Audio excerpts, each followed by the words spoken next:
175, 25 పార్లమెంట్లు, 175 అసెంబ్లీలు అంటున్నారు. సో కాన్ఫిడెంట్గా చెప్తున్నారు, కానీ రియలిస్టిక్గా ఎన్ని వస్తాయని అంటున్నారు. ఎందుకు రాకూడదు అని అడుగుతాను నేను. ఎందుకు రాకూడదు అంటున్నారు, ఎన్ని వస్తాయని నేను అడుగుతున్నాను. ఎందుకు 175 రాకూడదు అని అడుగుతా ఉన్నాడు నేను.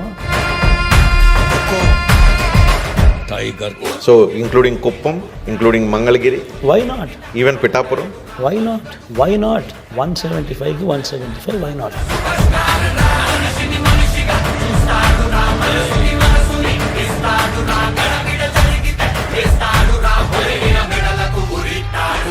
జగన్ ఉంటే వాళ్ళ పిల్లల చదువులు బాగుపడతాయి, జగన్ ఉంటే వాళ్ళ భవిష్యత్తు బాగుపడుతుంది, జగన్ ఉంటే లంచాల వివక్ష లేకుండా డీబీటీ పాలన జరుగుతుంది, జగన్ ఉంటేనే, జగన్ కొనసాగితేనే పథకాలన్నీ కూడా కొనసాగుతాయి. మరి ఇన్ని మంచి ఉన్నప్పుడు వై నాట్ 175?